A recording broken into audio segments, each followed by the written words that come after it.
Assalamualaikum warahmatullahi wabarakatuh.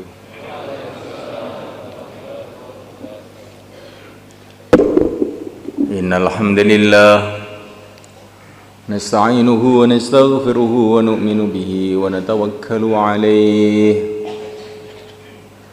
wa na'udzu bihi min shururi anfusina wa min sayyiati a'malina. من يهديه الله فلا مضل له ومن يضلل فلا هادي له أشهد أن لا إله إلا الله وحده لا شريك له وأشهد أن سيدنا مولانا محمدا عبده ورسوله اللهم صل وسلم وبارك عليه وعلى آله وأصحابه والتابعين لهم إلى يوم القيامة أما بعد.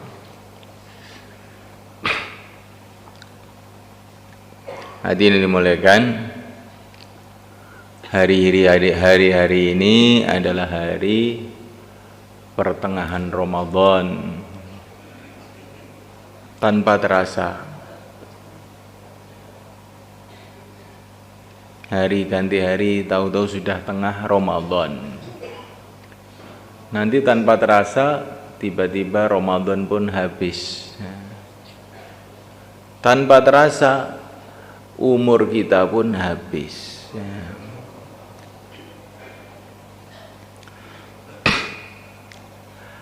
Pertengahan Ramadan ini dikatakan oleh yang mulia Nabi Agung Muhammad sallallahu alaihi wasallam sebagai hari-hari maghfirah, hari-hari pengampunan dosa.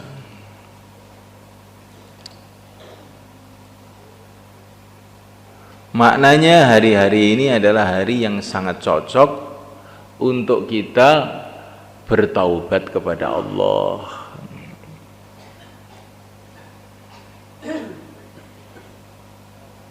Taubat itu ada dua.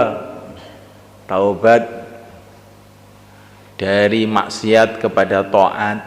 Ini taubat. Tapi taubatnya orang-orang soleh, taubatnya para nabi, taubat dari baik menuju lebih baik.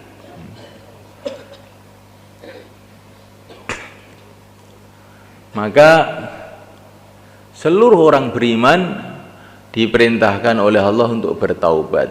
Wa tubu ilallahi jami'a. Bertaubatlah kamu kepada Allah semuanya.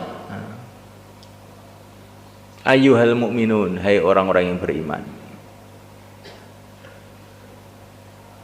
Ya ayyuhalladzina amanu tubu ilallah. Hai orang-orang yang beriman, bertaubatlah kepada Allah. Ini orang beriman yang masih suka maksiat suruh taubat kepada Allah. Yang sudah senantiasa taat pun disuruh taubat kepada Allah untuk meningkatkan taatnya. Bahkan para nabi pun diperintah taubat. Padahal para nabi itu adalah manusia-manusia yang maksum, dijaga dari seluruh kesalahan, dijaga dari seluruh dosa.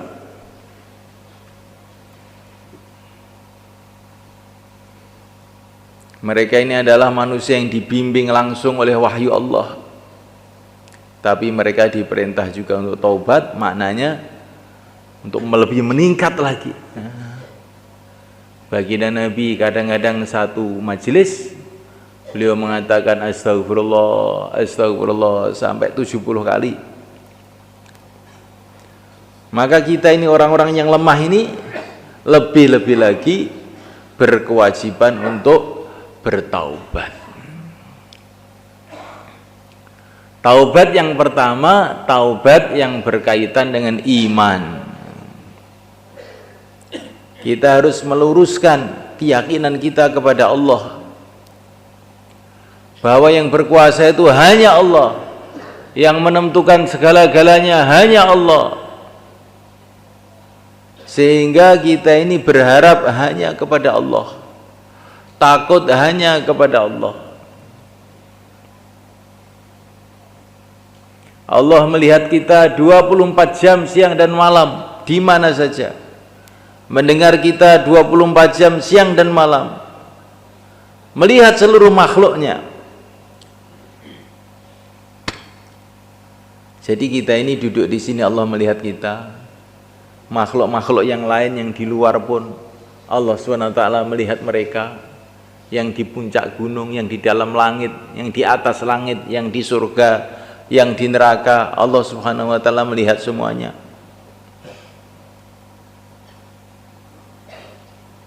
Maka kita ini kalau diganggu orang, ya, kalau diganggu orang itu tanamkan dalam hati, Allah melihat saya, Allah melihat dia.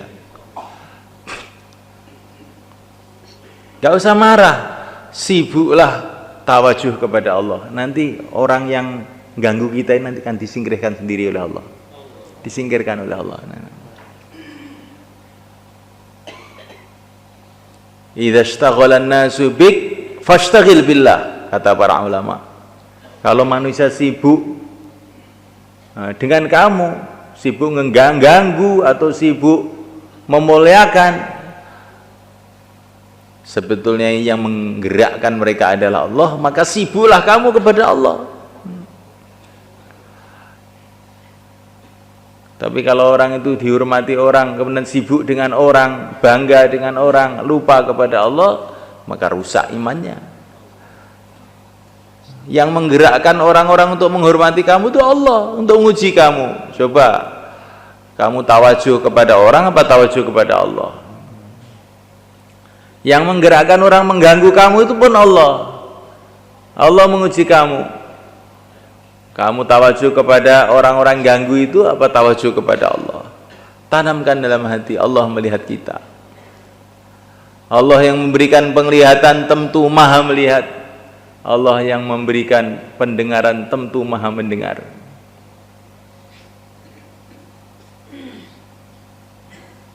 Nabiullah Musa alaihissalam ketika dikirim ke Mesir sendirian menghadapi macam-macam masalah dari segala arah, maka Allah berfirman, la takhafa innani ma'akuma asma'u wa ara.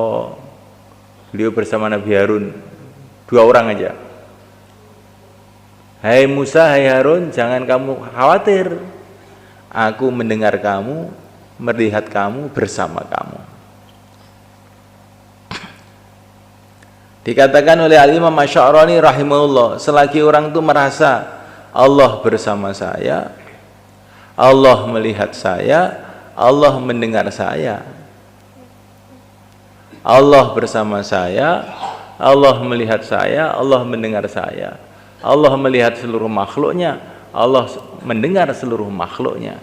Selagi dalam hati orang itu ada begitu, seluruh dunia nggak akan bisa menghancurkan dia.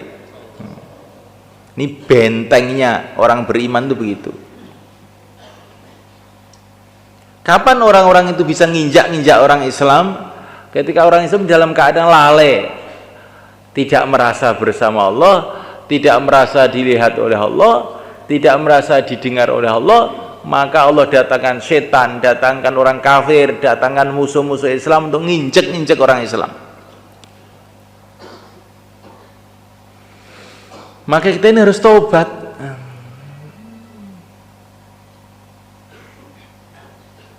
Nah, malaikat Allah SWT, kalau kamu itu di sini, saya bayan ini, terus kamu itu menghadap ke timur, nyingkur, nggak mau dengar, kira-kira membuat marah saya atau tidak? Membuat marah nggak? Nah, kita ini di depan Allah, dilihat oleh Allah, didengar oleh Allah, kemudian nyingkur, nggak ingat sama Allah, malah kita ingat pada yang lain-lain. Nah, kira-kira ini adab kepada Allah apa tidak? Nah, makanya banyak musibah dalam kehidupan kita ini, gara-gara kita ini banyak lupa kepada Allah. Perasaan kita ini, aku salah apa toh? Saya ini salah apa? Kita tidak merasa berbuat salah di depan Allah, didengar Allah, dilihat Allah. Malah kita ini lupa kepada Allah, bahkan maksiat kepada Allah. Maka ini harus kita taubat kepada Allah, bagaimana hidup senantiasa merasa didengar oleh Allah, dilihat oleh Allah, bersama Allah, senantiasa taat kepada Allah. Inilah yang harus kita usahakan dalam pertengahan Ramadan ini dan dalam seumur hidup kita, insyaallah malaikat.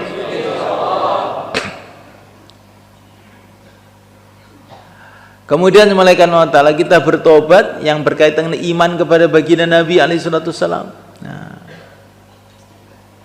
kita ini telah dimuliakan oleh Allah, dijadikan umatnya Sayyidul Anbiya, umatnya pimpinannya para nabi, para rasul yang mulia Nabi Agung Muhammad SAW. Karena kita ini jadi umat beliau, maka macam-macam fasilitas, macam-macam keistimewaan telah Allah berikan kepada kita, termasuk Ramadan ini. Ini keistimewaan umat yang mulia Nabi Agung Muhammad SAW. Amal-amal dilipat gandakan. Allah siapkan Lailatul Qadar, Allah siapkan pahala-pahala yang istimewa untuk umat ini. Tetapi kita ini kurang memperhatikan perkara ini. Kita jadi umatnya baginda Nabi ini kayak biasa-biasa aja.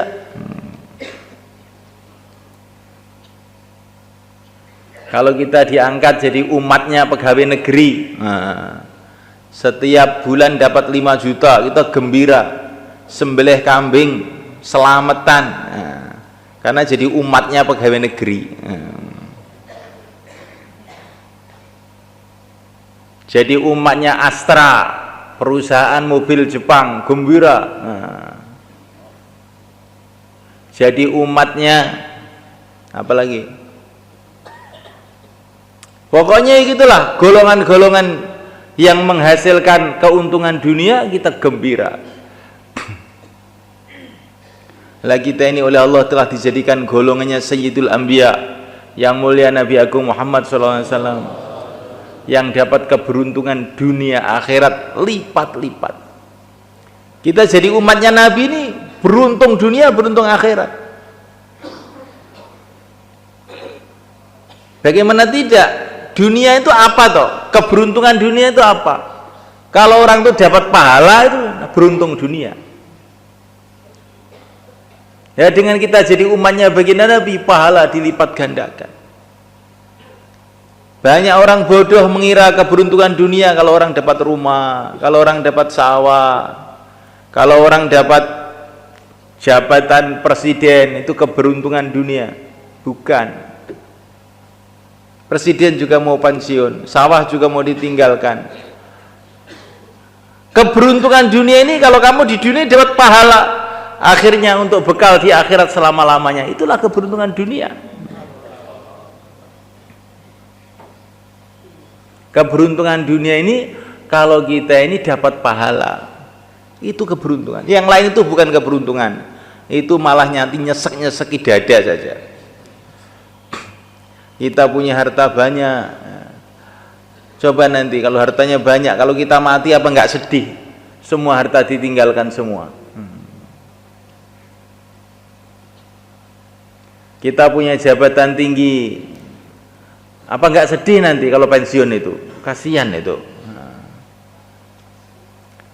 Maka ada seorang raja dikasih hadiah intan. Yang intan ini gede banget itu. Maka dia gembira, ini seluruh dunia tidak ada raja punya intan seperti ini.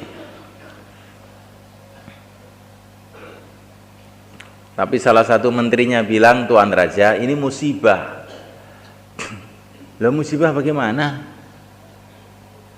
Nanti kalau intan ini pecah atau bagaimana, atau hilang, nanti raja kan sedih. Dan sedihnya akan luar biasa, karena ini intan ini luar biasa ini.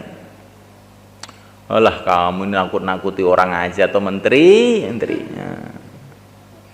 Tidak lama kemudian ternyata intannya hilang. Maka raja itu sedih. Tidak ada raja kehilangan seperti saya. Bener kamu menteri, bener kamu ternyata. Gara-gara saya dapat kesenangan yang lebih, akhirnya saya dapat kesedihan yang lebih juga. Jadi semulaikan Allah Ta'ala, keberuntungan di dunia tanamkan. Kalau dapat pahala itu beruntung, nggak dapat pahala nggak beruntung. Saya sehat, wah beruntung saya. Orang-orang pada sakit, belum tentu beruntung. Nanti kamu sehat juga sebentar lagi sakit lagi. Beruntung loh dapat pahala itu loh beruntung. Saya mau ditabrak bis, tinggal 1 senti, nggak kena. Beruntung betul saya. Walaupun nggak kena kamu mati juga sebentar lagi. Beruntung kalau dapat pahala.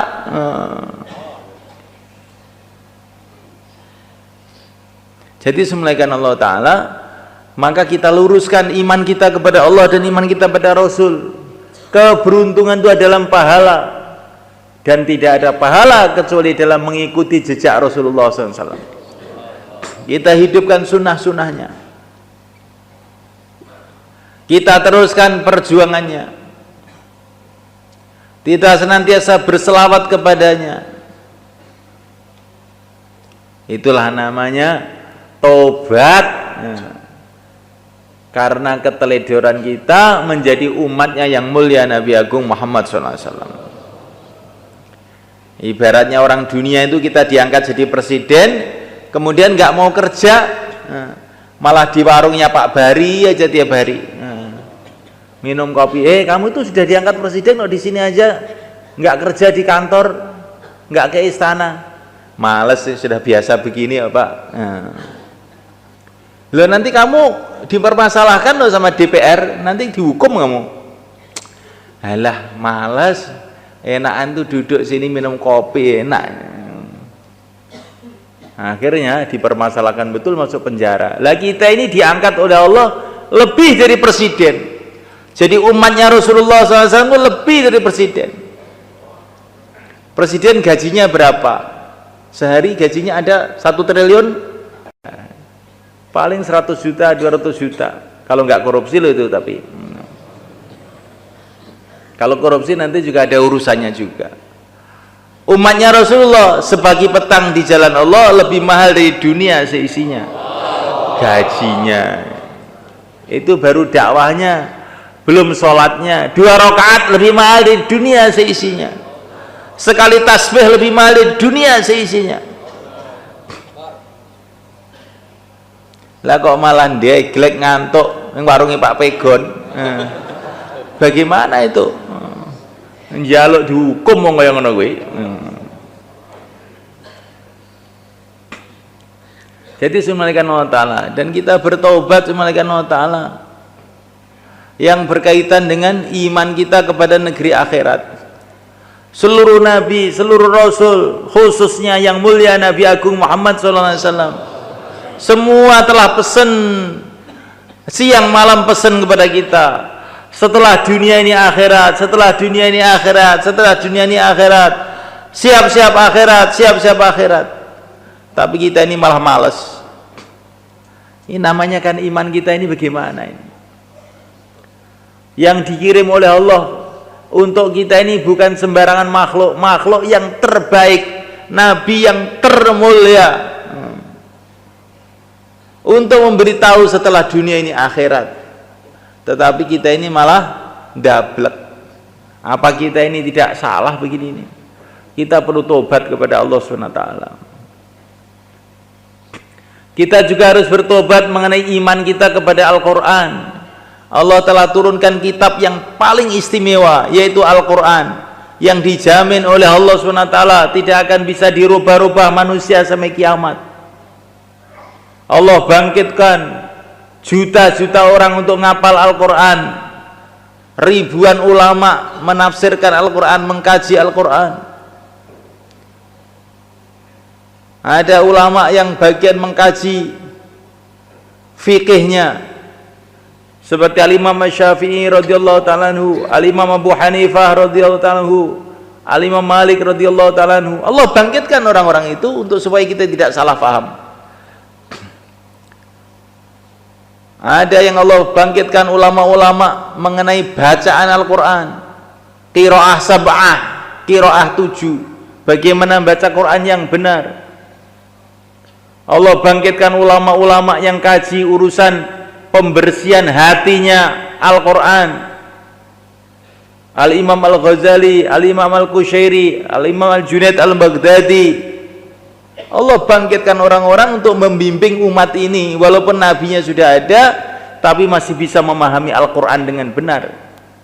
Kemudian kita tidak mau belajar Al-Quran, tidak mau mengenal Al-Imam Asy-Syafi'i, tidak mau mengenal Al-Imam Al-Ghazali yang dibangkitkan oleh Allah untuk membimbing kita. Ini juga termasuk dosa. Minimalnya tiap hari taklim fadilah amal di rumah kita, di masjid kita, supaya hidup kita ini ada nasihat dari Allah dan Rasulnya, nasihat dari para ulama, nasihat dari para aulia, nasihat dari orang-orang yang ahlinya. Kita baca insyaallah malaikat. Jadi kita ini tidak membaca fadilah amal di rumah kita, di masjid kita, ini salah gede loh semua kan. Ibaratnya kita ini sudah dikirim surat dari wali-wali, bahkan dari nabi-nabi, terus kita baca, gimana itu nanti? Nah, mulaikan Allah Ta'ala, kemudian kita bertobat kepada Allah, berkaitan dengan iman kita kepada para malaikat.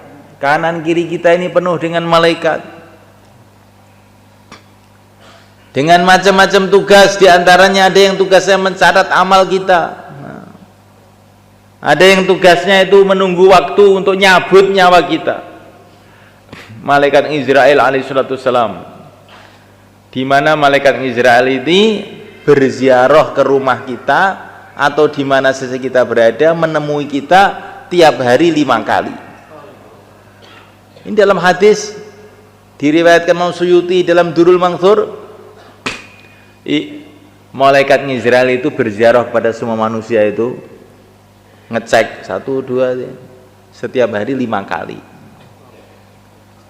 Jadi malaikat Israel itu lebih sering bertemu kepada kita melebihi anak kita.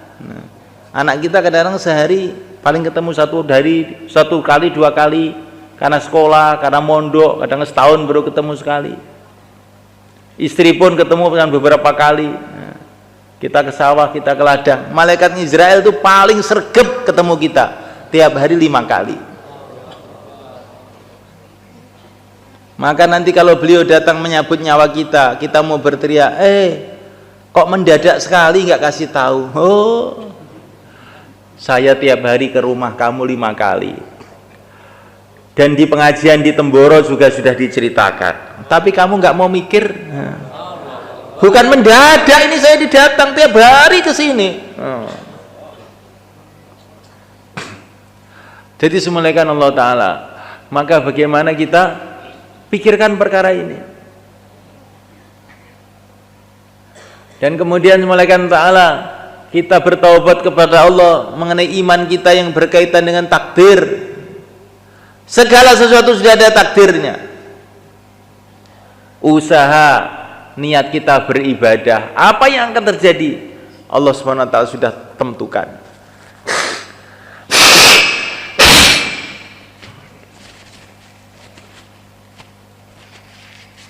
Kita matinya di mana, sakitnya di mana, rizkinya berapa, semua sudah Allah tulis, sudah ditentukan oleh Allah. Inna kulla syai'in khalaqnahu biqadar. Segala sesuatu ditentukan oleh Allah. Kita usaha cuman ibadah saja. Maka kalau terjadi apa-apa jangan seumpama. Enggak ada, memang sudah takdirnya begitu itu. Ista'in billahi wa la ta'jiz. Wa idza asabaka syai'un fala taqul law kana kadza lakana kadza. Fa inna law taftahu amal syaitan walakin qul qadarullah wa ma syaa fa'al. Mintalah tolong kepada Allah, jangan kamu loyo. Minta tolong kepada Allah, jangan loyo, usaha yang betul-betul. Tetapi kalau kamu terkena sesuatu yang tidak kamu sukai, jangan bilang seumpama. Seumpama saya itu agak minggir dikit nggak ditabrak, jangan bilang begitu. Seumpama saya begini dikit itu beruntung, tidak ada begitu. Sesungguhnya seumpama itu membuka pintu syaitan. Tapi katakanlah segala sesuatu terjadi dengan takdir Allah, apa yang ditakdir oleh Allah terjadi juga. Ini iman kepada takdir. Kita bertobat kepada Allah kaitan dengan iman. Kita bertaubat kepada Allah kaitan dengan ibadah. Apalagi dalam Ramadan ini, puasanya ditingkatkan. Para ulama mengatakan puasa itu bertingkat-tingkat. Ada puasa tingkat pertama, meninggalkan makan, minum, kumpul istri dan sebagainya. Ada puasa tingkatan kedua, meninggalkan seluruh maksiat. Ada tingkatan puasa ketiga, meninggalkan segala sesuatu selain Allah. Hatinya dikosongkan selain Allah. Allah itu puasanya para wali. Kita ingin meningkat puasa kita ini. Tarawihnya ditingkatkan. Yang tarawihnya baru 8, sekarang 20, taubat kepada Allah. Tarawih itu zaman sahabat ya 20, nggak ada tarawih 8 itu. Apa tidak boleh? Bukan masalah tidak boleh, kurang. Sahabat itu tarawih ya 20, maka kita 20 juga. Insya Allah mulai kan? Nanti tahajud ditambah lagi. Tahajud ditambah lagi, wiridnya, zikirnya. Jangan sampai Ramadan tidak menghatamkan Quran. Tobat dalam urusan ibadah. Zakatnya, yang punya utang-utang zakat, inilah Ramadan kesempatan kita bayar hutang zakat kita. Bukan hanya zakat fitrah. Orang sekarang yang dipikirkan zakat fitrah, zakat harta kamu itu loh. Uang kamu kalau sudah 8 juta setahun, maka dizakati 2,5%. Kalau sudah 8 juta, maka dizakati 2,5% tiap tahun. Zakatnya beras kamu, zakatnya tebu kamu. Kalau sudah jadi uang, tebunya juga harus dizakati. Insya Allah malaikat. Zakat itu bukan bantuan. Zakat itu bukan bantuan untuk fakir miskin, bukan. Zakat itu haknya fakir miskin. Maka kalau orang itu tidak mau bayar zakat, berarti dia itu nyolong haknya fakir miskin. Bukan tidak membantu, bukan. Itu bukan harta kamu, itu haknya fakir miskin. Lah itu yang kerja saya, yang mencakul saya. Ya tapi kamu kan hambanya Allah. Kakinya kan kakinya Allah, milik Allah. Tangannya yang ngasih Allah, sawahnya yang ngasih Allah. Kamu dikasih 90%, yang 10% untuk fakir miskin. Kok masih ngomel kamu? Tak pentung dasmu engko. Sawahnya milik Allah, kamu juga milik Allah, otaknya milik Allah, tangannya milik Allah, kakinya milik Allah, airnya milik Allah. Yang 90% kamu ambil, yang 10% untuk fakir miskin. Masih ngomel? Imanmu di mana itu? La ilaha illallah. Nah, malaikat Allah Ta'ala, kita bertobat urusan semua. Bertaubat. Terutama ini taubat yang penting lagi dalam Ramadan ini, bertaubat yang kaitan dengan perjuangan. Karena perjuangan ini adalah perintah Allah. Dakwah ini perintah Allah, ngaji kebaikan ini perintah Allah. Sunnah Rasulullah. Tetapi kebanyakan umat Islam telah melupakan kewajiban ini. Maka dalam Ramadan kita tobat urusan ini. Dulu para sahabat ini bukan nabi, bukan rasul, tapi semua dakwah semua. Kuntum khaira ummatin ukhrijat linnas ta'muruna bil ma'rufi wa tanhauna 'anil munkar wa tu'minuna billah. Kamu ini sebaik-baiknya umat, maksudnya adalah para sahabat. Sahabat itu sebaik-baiknya umat. Laki-lakinya, wanitanya, anak-anaknya, ulamanya, santrinya, mu'alafnya. Kamu ini sebaik-baiknya umat. Kenapa? Ta'muruna bil ma'ruf wa tanhauna 'anil munkar, menyuruh kepada kebaikan dan melarang dari kemungkaran. Maka dakwah ini kewajiban umat, bukan kewajibannya kiai, hanya kewajibannya ustadz, hanya kewajibannya orang India, orang Pakistan, bukan, kewajiban seluruh umat. Maka kita harus menyiapkan waktu untuk dakwah, insyaallah. Malaikat Al-Imam Asy-Syafi'i malaikat dalam kitab Masyari'ul Aswaq karangnya Ibnu Nahas, Al-Imam Asy-Syafi'i itu memberi fatwa orang itu tiap tahun harus ada keluarnya untuk dakwah. Itu dalam kitab-kitab fikih, Fathul Qorib, Fathul Mu'in itu nggak ada, saya lihat itu. Ternyata itu pikir tiap tahun keluar itu bukan hanya Syekh Muhammad Ilyas, Imam Syafi'i pun juga sudah memberi fatwa. Cuman karena umat ini nggak merhatikan, yang diperhatikan namanya duit tok, nah, nggak diperhatikan itu. Kita harus menyiapkan tiap tahun waktu untuk keluar. Insya Allah kita niat semula kan. Lah Ramadan inilah kesempatan paling istimewa sebenarnya. Karena dalam Ramadan ini pahala dilipat gandakan. Kalau kita keluar waktu Ramadan seperti 70 kali keluar. Maka yang mau keluar 4 bulan 40 hari Ramadan ini silakan berdiri ke depan, monggo, atau 10 hari, monggo sing bari medal, monggo bismillah, nang cepet saat maghrib nih, monggo nang ngadeg 4 bulan 40 hari 10 hari, monggo itu.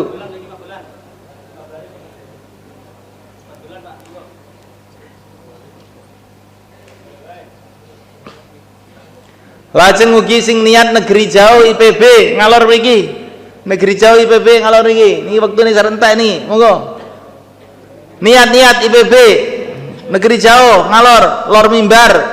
Niki bagian niat, sing kidul bagian cash, monggo.